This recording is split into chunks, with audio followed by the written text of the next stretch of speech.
गोविंद राधे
भाग्योदयीन बहुजन मैं समने जितेना सत्संगं चलते पुरुषो यदा वे अज्ञान हेतु कृतमो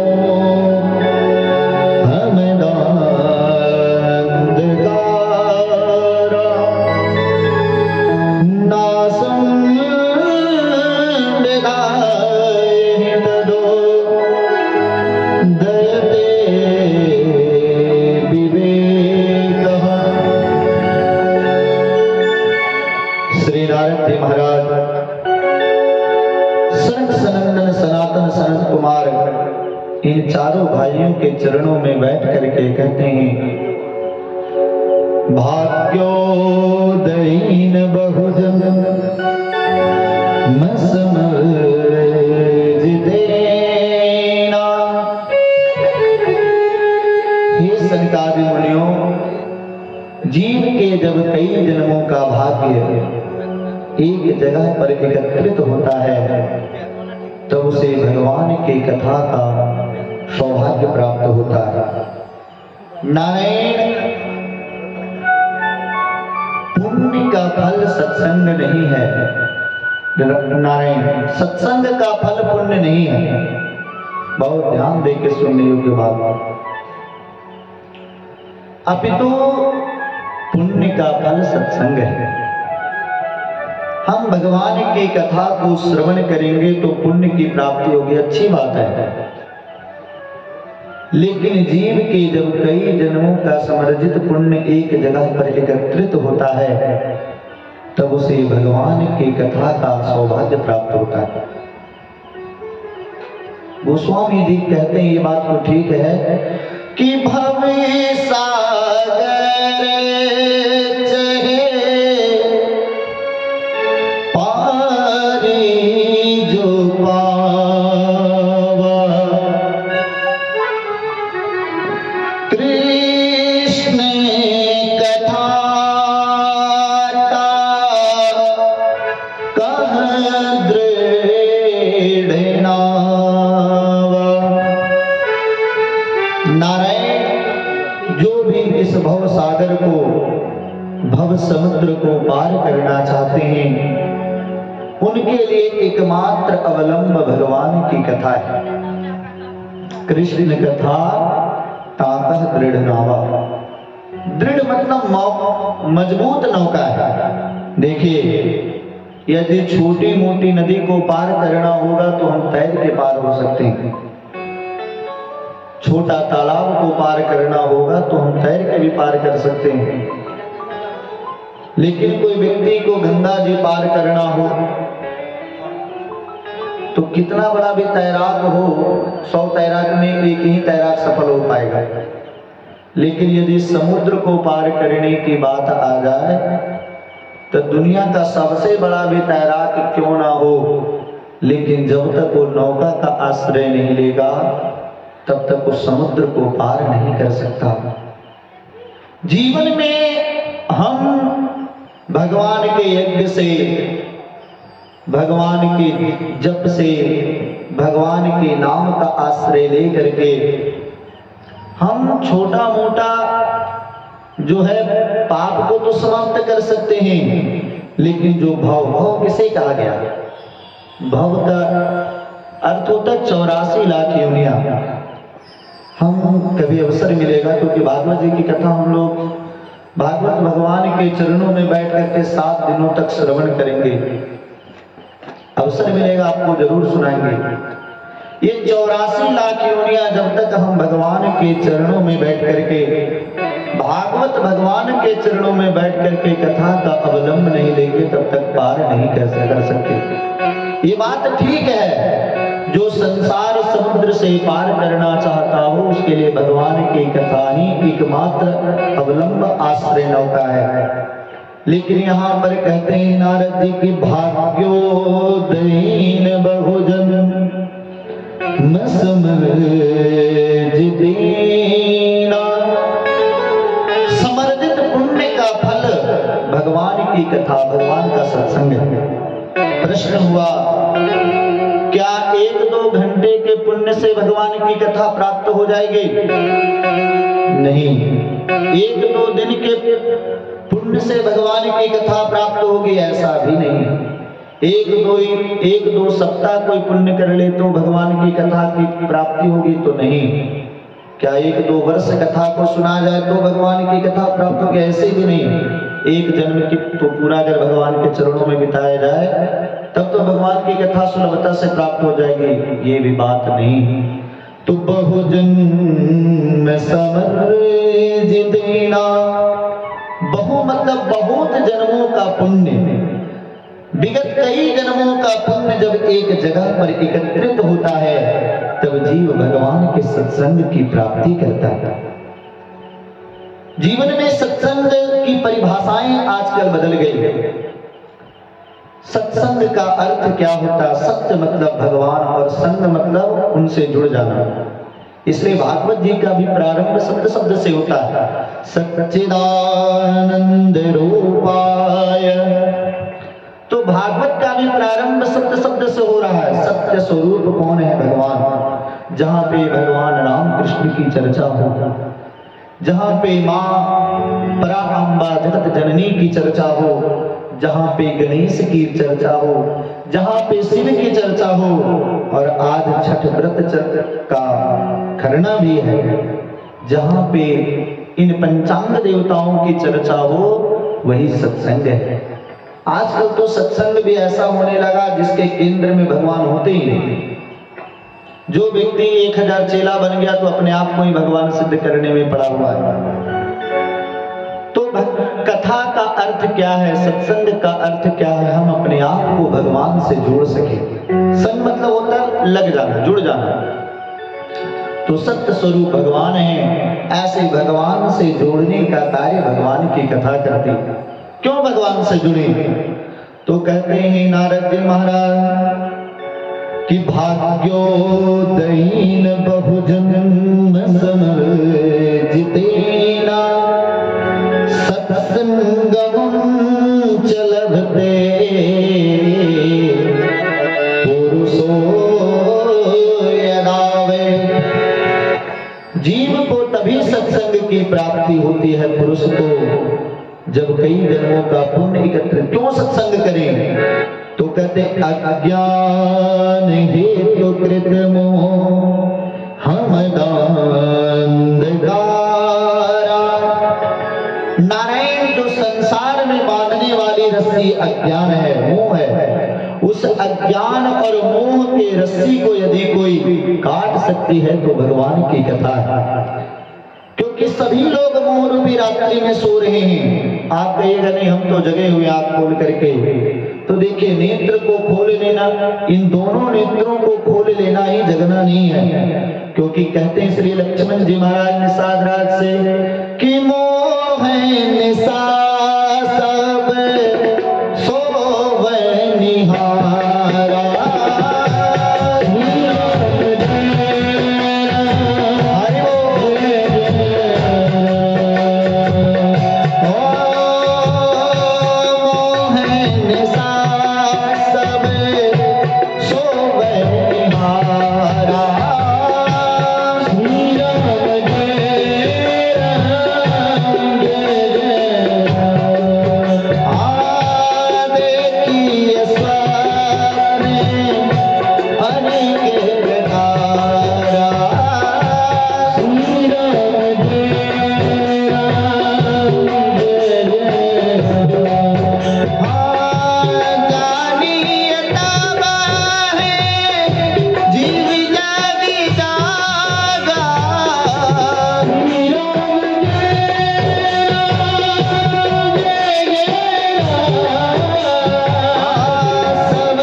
अंधकार में सभी लोग मोह रूपी रात्रि में सो रहे हैं।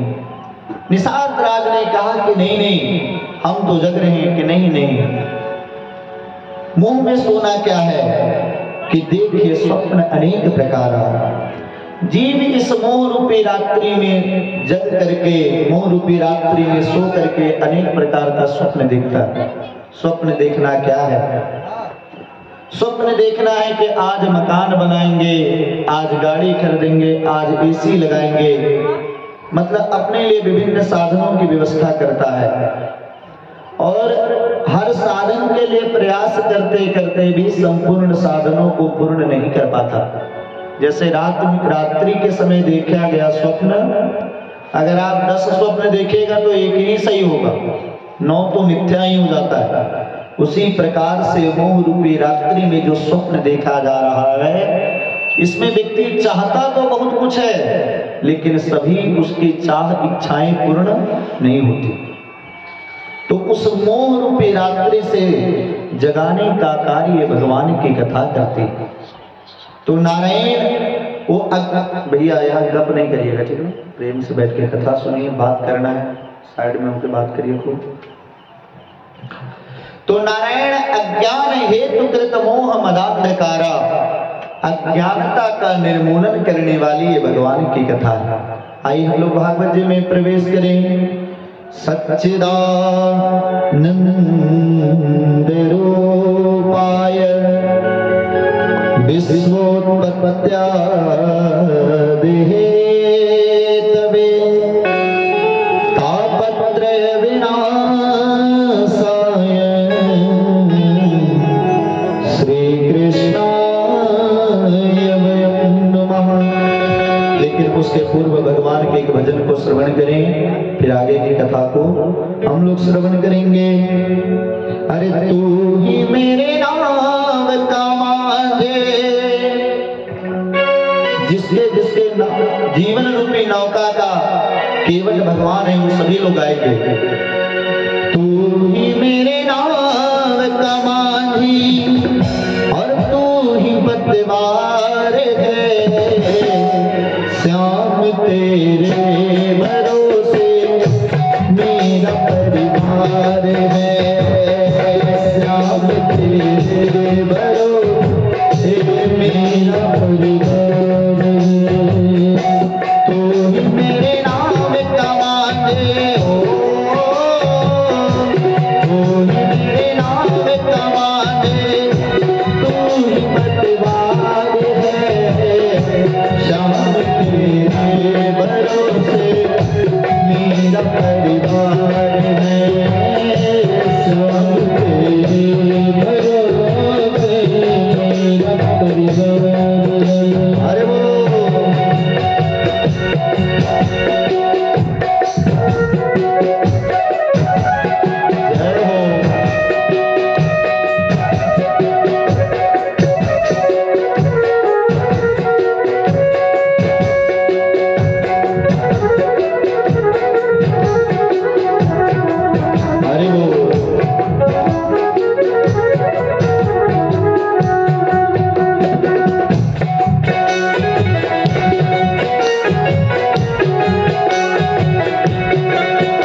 मेरा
जी का प्रारंभ सत्य शब्द से होता है।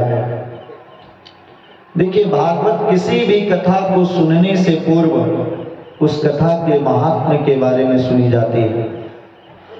हम किसी भी कथा को श्रवण करें, लेकिन सबसे प्रथम उस कथा के महात्म्य को श्रवण किया जाता है।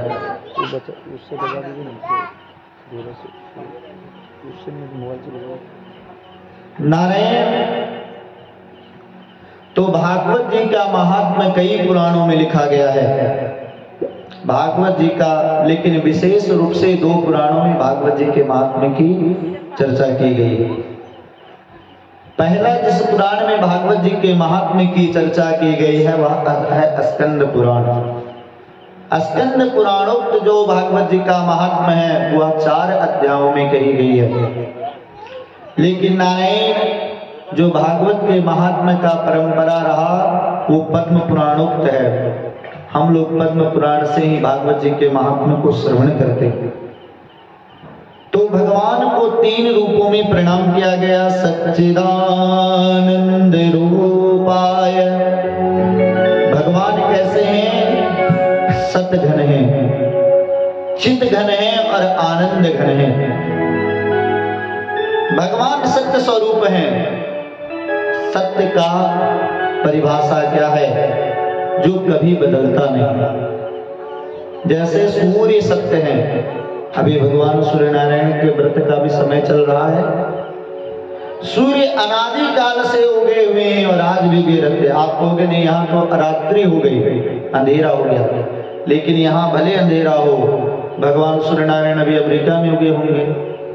वो अपने यात्रा क्रम को बदलते हैं, लेकिन सूर्यास्त कभी होता नहीं। नारायण चंद्रमा सत्य है, मां पृथ्वी सत्य है जो अनादि काल से स्थित है। तो भगवान कैसे हैं? सत्य है।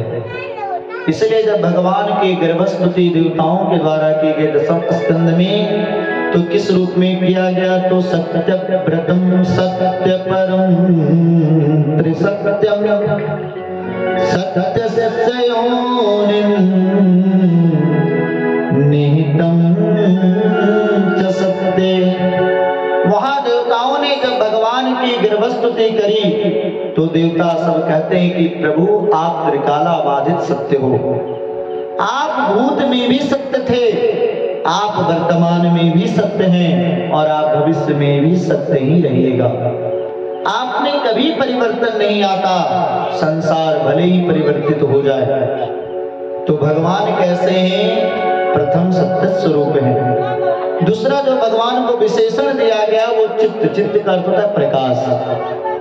हमें संसार में कुछ भी जानना हो उसके लिए प्रकाश की आवश्यकता पड़ती है। हम काले हैं, गोरे हैं, इसके लिए प्रकाश की आवश्यकता पड़ती है। क्योंकि बिल्कुल अंधकार हो जाए तो समझ में इस संसार को नहीं आएगा कि सामने क्या पड़ा हुआ है। तो सभी को जानने के लिए प्रकाश की आवश्यकता पड़ती है। वह और जीव दूसरे के ऊपर आश्रित है, क्योंकि परवश जीव शवस भगवंता। हम जितने भी जीव हैं वो पराधीन हैं, लेकिन परमात्मा स्वाधीन है। वह कभी भी दूसरे से प्रकाश की आवश्यकता नहीं रखता, अपितु स्वयं प्रकाश स्वरूप है। और तीसरा, भगवान को आनंद स्वरूप कहा गया। कैसे हैं भगवान? तो आनंद स्वरूप है, सच्चिदानंद। देखिए, दुनिया के जितने सत्य हैं सभी के उल्टे कुछ ना कुछ बने। सुख बना तो उसका उल्टा क्या बना? दुख। रात्रि बना तो उसका उल्टा क्या बना? दिन। स्वर्ग बना तो उसका उल्टा क्या बना? नरक। साधु बने तो उसके उल्टा क्या बने? दुष्ट। निर्धन हुआ तो उसका उल्टा क्या हुआ? धनवान। लेकिन दुनिया में आनंद का उल्टा कुछ भी नहीं होता। आप कहोगे निरानंद, तो निरानंद में भी आनंद समाहित है। तो जो परमात्मा स्वतः आनंद स्वरूप है, जो आनंद सिंधु सुख राशि सी करते त्रिलोक सुपासी। भगवान आनंद स्वरूप है और संसार में जो यत्र तत्र आनंद का दर्शन होता है वह भगवान जो 1-2 बूंद कहीं पर आनंद की बरसात किए हैं, छींट दिए हैं, उसी से संसार के लोग आनंदित हैं। तो और विश्वोत्पत्त्यादि हेतवे, जो विश्व को उत्पन्न करते हैं, विश्व का पालन करते हैं और विश्व का संहार भी कर देते हैं। देखिए, संसार में हम कोई भी चीज को बनाने तो उसके लिए मटेरियल की आवश्यकता पड़ती है। आप एक छोटा सा घर बनाना शुरू करिए, पहले उसके लिए ईंट की व्यवस्था करिए, फिर मिस्त्री की व्यवस्था करिए। मिस्त्री में भी कई प्रकार के मिस्त्री, दीवार जोड़ने वाला अलग मिस्त्री, पुट्टी करने वाला अलग मिस्त्री, टाइल्स लगाने वाला अलग मिस्त्री, बिजली का काम करने वाला अलग मिस्त्री, प्लम्बर का कार्य करने वाला अलग मिस्त्री। लेकिन भगवान सोचे, इतने सुंदर विश्व की रचना करते हैं लेकिन उनको किसी की आवश्यकता नहीं पड़ती। जे सृष्टि उपाया त्रिविध बनाया, संग सहाय न दूजा।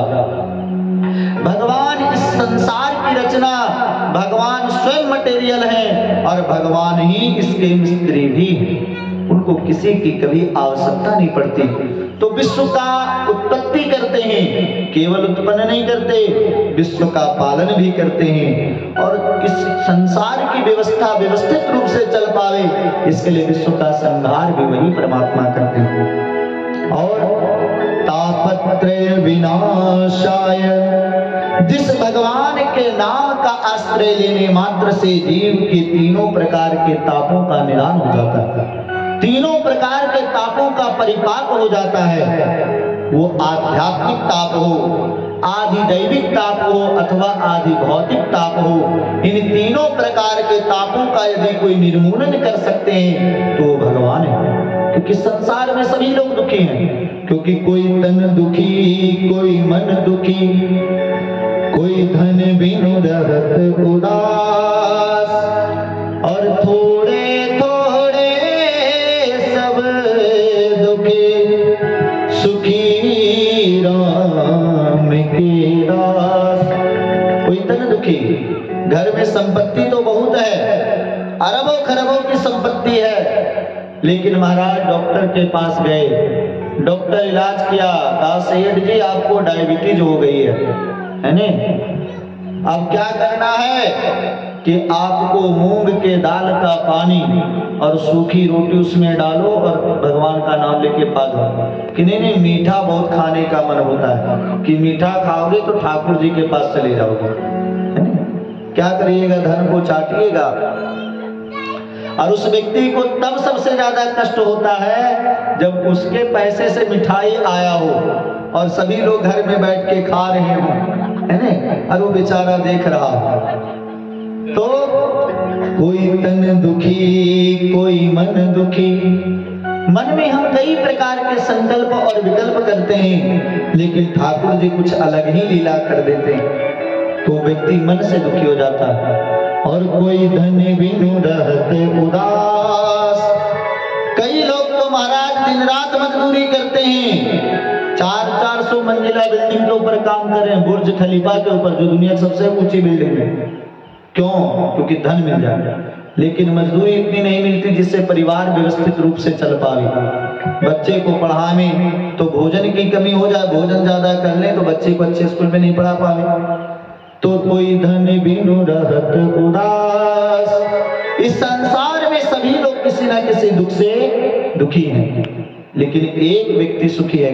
कौन? कि थोड़े थोड़े सब दुखी, सब दुखी है। लेकिन फिर यहाँ पे कलम गिर गया तुलसीदास जी का, क्योंकि बाबा सब दुखी हो गए। नहीं, एक आदमी सुखी है। वो कौन है? कि सुखी राम के दास। जो भगवान का दास है, जो भगवान के चरणों का भक्त है, वही संसार का सबसे सुखी व्यक्ति।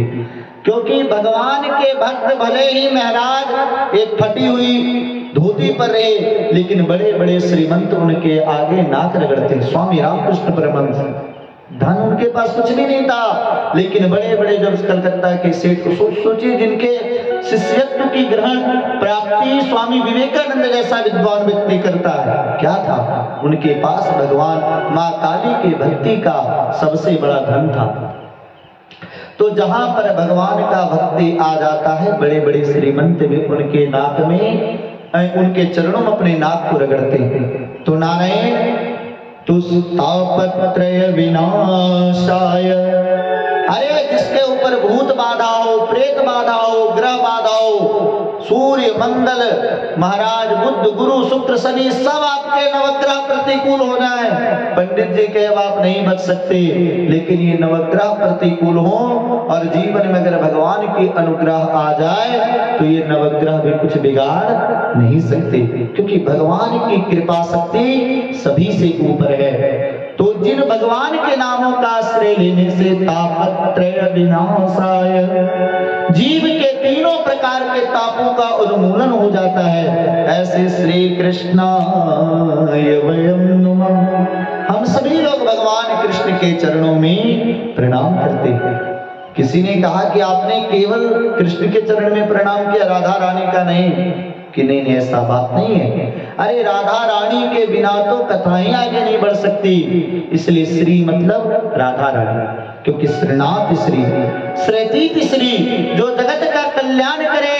अरे केवल कल्याण नहीं करे, हम जैसे दीनहीन जीवों को, हम जैसे पतित जीवों का हाथ पकड़ करके जो भगवान के गोदी में बैठा दे, वो श्री राधा रानी।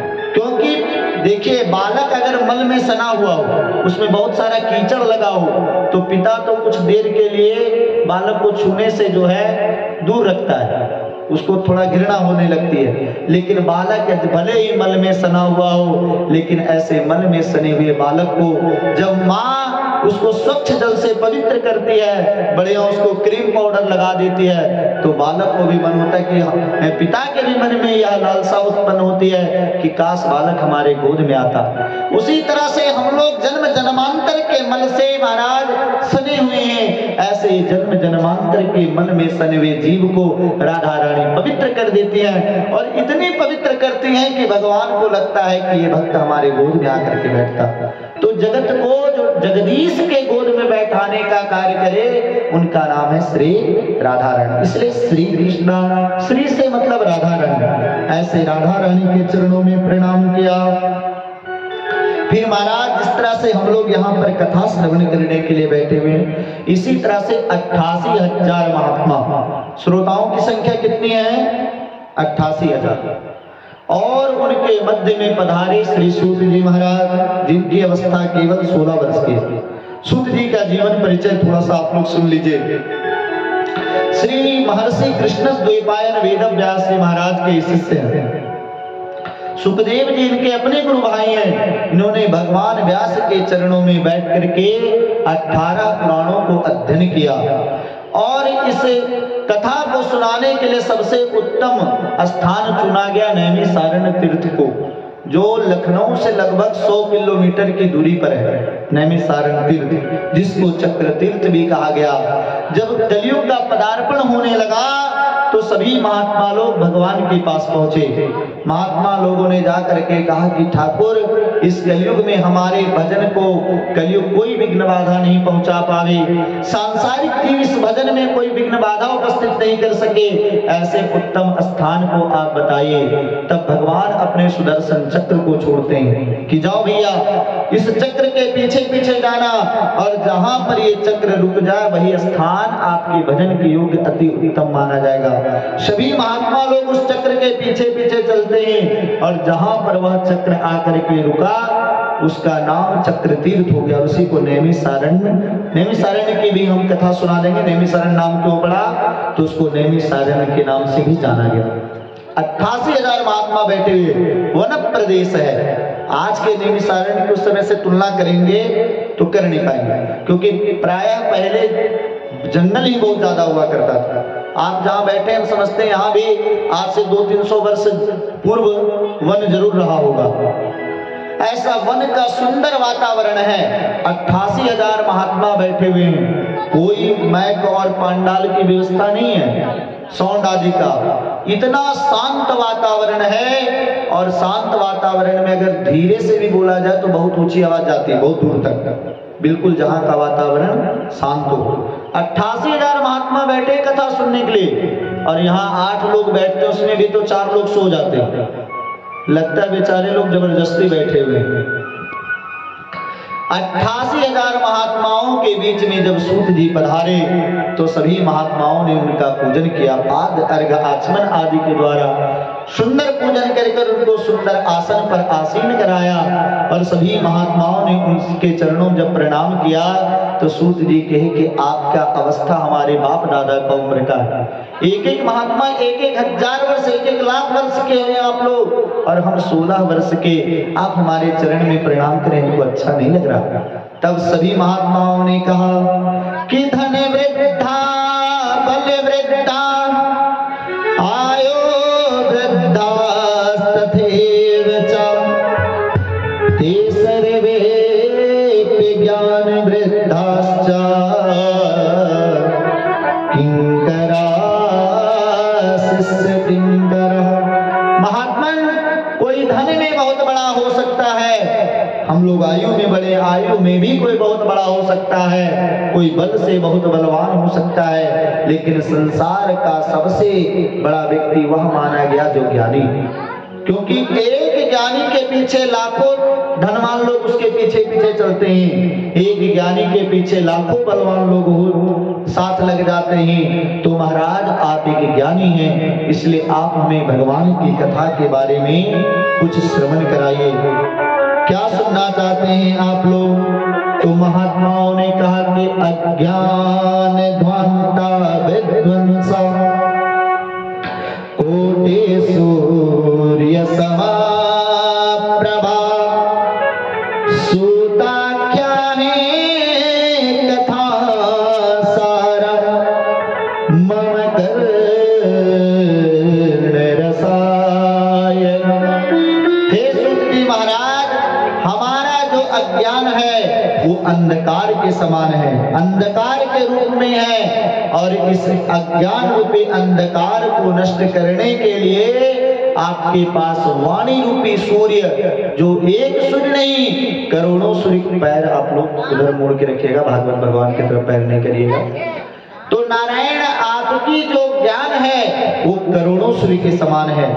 संसार में अगर एक सूर्य का उदय होता है तो संसार का अंधकार स्वतः नष्ट हो जाता है, लेकिन जहां पर 1 करोड़ सूर्य उदय हो जाए, अरे वहां पर क्या अंधकार रह सकता है। तो महाराज आप करोड़ों सूर्य के समान हैं, इसलिए आप हमें भगवान की कथा के बारे में श्रवण कराएं। इन घोरे कलो प्रायो जीवस्य सुरतांगतो क्लेशाक्रांत सदसेवा शोधनी परायण।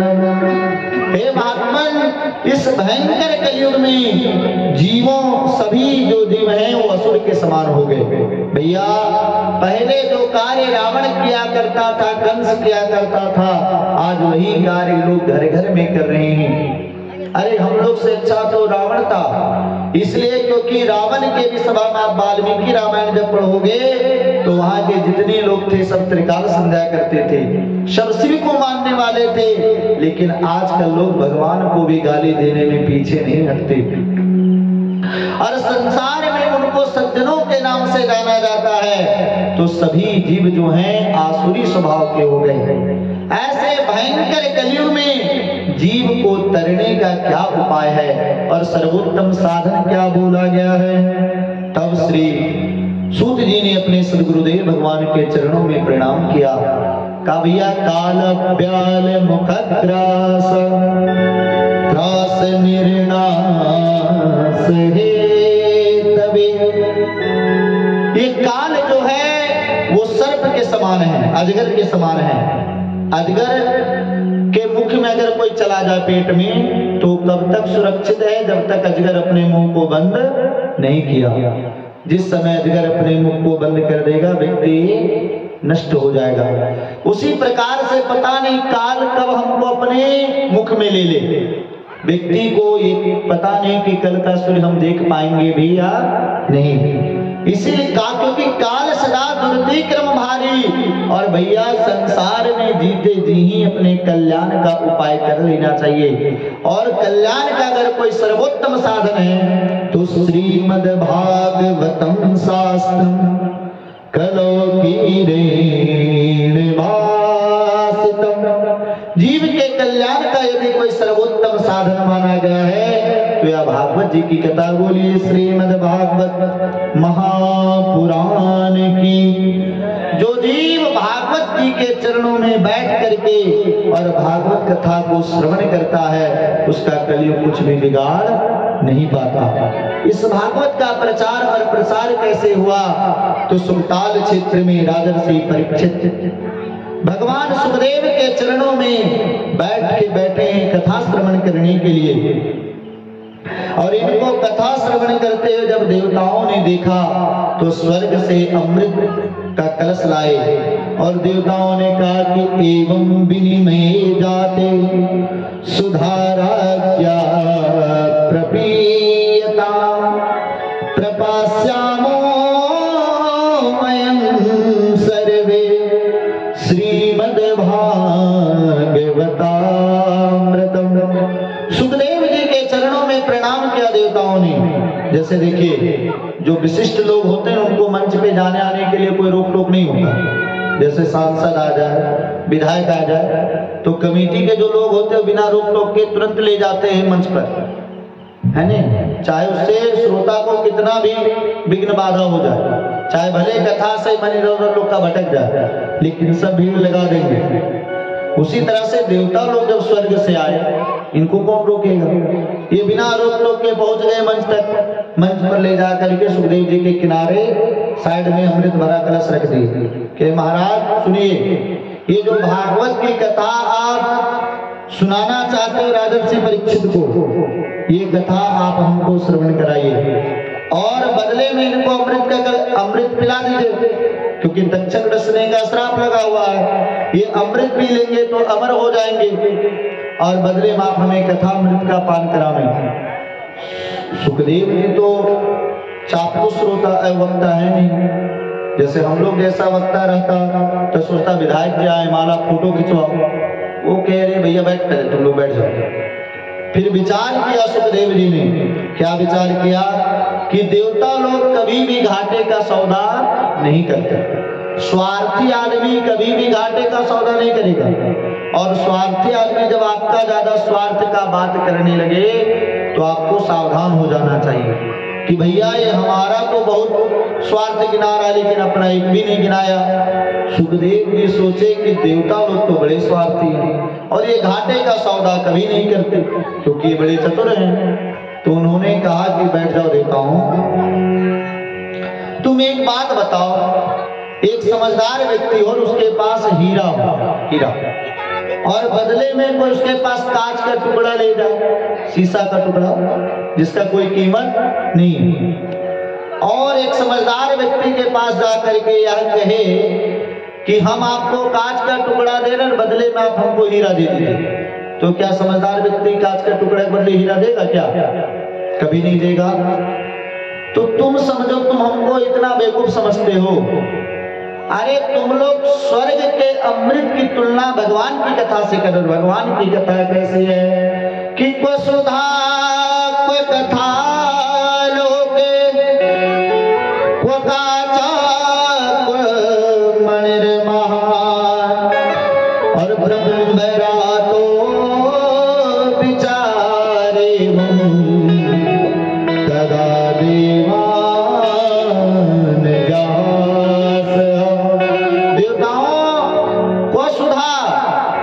कथा। अमृत कहाँ स्वर्ग का अमृत और कहाँ भगवान की कथा।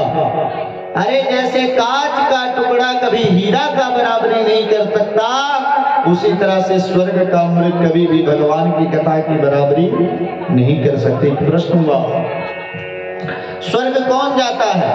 जो धर्म करता है, जो पुण्य करता है ना।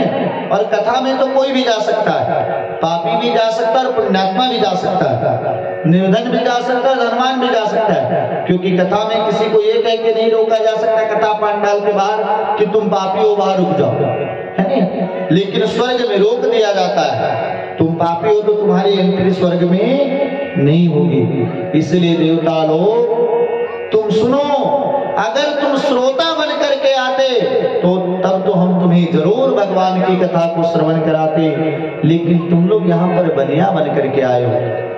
और लेकिन एक तुम ये बात को विचार कर लो कि मैं तुम्हें कथा के बदले इसका पान नहीं करा सकता।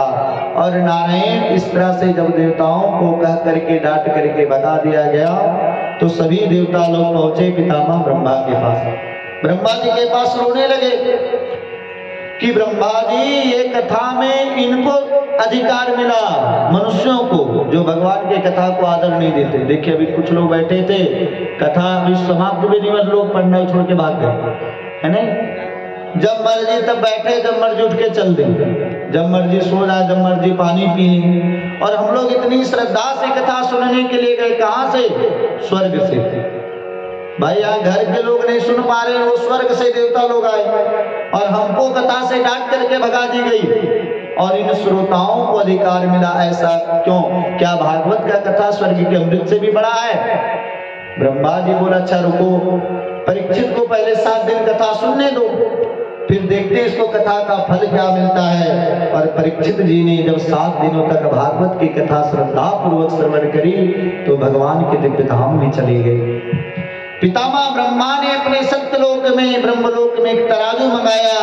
तराजू के एक पलड़े पर दुनिया के समस्त साधनों को रखा, यज्ञ जप नियम व्रत अनुष्ठान सभी को, और तराजू के दूसरे पलड़े पर भागवत जी के ग्रंथ को रखा गया। लेकिन बड़ा आश्चर्य हुआ कि लघुन्यन्यानि जातानि गौरवे नैदं महत् तदा ऋषि गणाः सर्वे विस्मयं परमं न्ययो। महाराज, तराजू के जिस पलड़े पर भागवत जी के ग्रंथ को रखा गया, वो तराजू का पलड़ा वजन में नीचे रह गया, और दुनिया के समस्त साधनों को जिस तराजू के पलड़े पर रखा गया वजन में उठ गया। सभी लोगों ने कहा कि भागवत जी की कथा इस कलयुग में सबसे बड़ी और सबसे श्रेष्ठ है, भागवत जी से बड़ा कुछ भी नहीं है। बोलिए श्रीमद् भागवत महापुराण की। भागवत क्या है नारायण? भागवत केवल पन्ना नहीं है, भागवत कोई पुस्तक नहीं है, भागवत साक्षात भगवान कृष्ण है। क्योंकि तेने हम वाङ्मयी मूर्ति प्रत्यक्षा कृष्ण एव ही। भागवत जी क्या है? साक्षात भगवान श्री कृष्ण है। ऐसे भगवान कृष्ण के चरणों में बैठ करके आप सोचिए कि साक्षात ठाकुर जी आए और आप लोग ठाकुर जी के चरणों में बैठ करके कथा को श्रवण करेंगे। यहाँ कल हो सके तो सूख ले आइएगा, तोता, और तुलसी जी के भी यहाँ पधराज देगा, क्योंकि कथा की प्रधान श्रोता मैया तुलसी हैं। इसलिए जहाँ पे भगवान की कथा हो वहाँ तुलसी जी को होना ही चाहिए। नारायण सभी महात्माओं ने जब ये प्रमाण पत्र दिया, तब सौनकादि मुनियों ने पूछा कि भागवत सप्ताह की विधि कैसे प्रारंभ हुई। सबसे पहले भागवत के सप्ताह विधि को श्रवण किसने किया, आप ये बतावें। तब याद आया कि सुनो महाराज, एक बार की बात है बद्री विशाल में, जिसको बद्रीनाथ धाम कहा जाता है। ऐसे बद्री विशाल में सनक, सनंदन, सनातन और सनत कुमार, ये 4 भाई जो समाज के बीच में कभी नहीं जाते।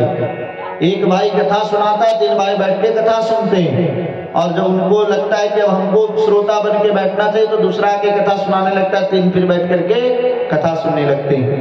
ये मानवीय सृष्टि के सबसे पहले जन्म लेने वाले 4 कुमार हैं, और ये 5 साल से बड़े कभी भी नहीं होते। शिव जी से भी बड़े हैं सनक, सनंदन, सनातन, सनत कुमार। ये 4 भाई बद्री विशाल में बैठे थे सत्संग की इच्छा। देखिए, भगवान का भजन पूजा पाठ तो अकेले हो सकता है, लेकिन सत्संग कभी भी अकेले नहीं होती। भगवान की कथा अकेले नहीं हो सकती, क्योंकि कथा में श्रोताओं की आवश्यकता पड़ती है। तो सभी महात्मा सत्संग की इच्छा से बैठे हुए थे। उधर से नारद जी निकले, बिल्कुल परेशान। महात्माओं ने जब नारद जी को देखा तो तुरंत बुला लिए, क्योंकि नारद तो भगवान के परम भक्त हैं। नारद जी आकर के अपने 4 भाइयों के चरणों में प्रणाम किए।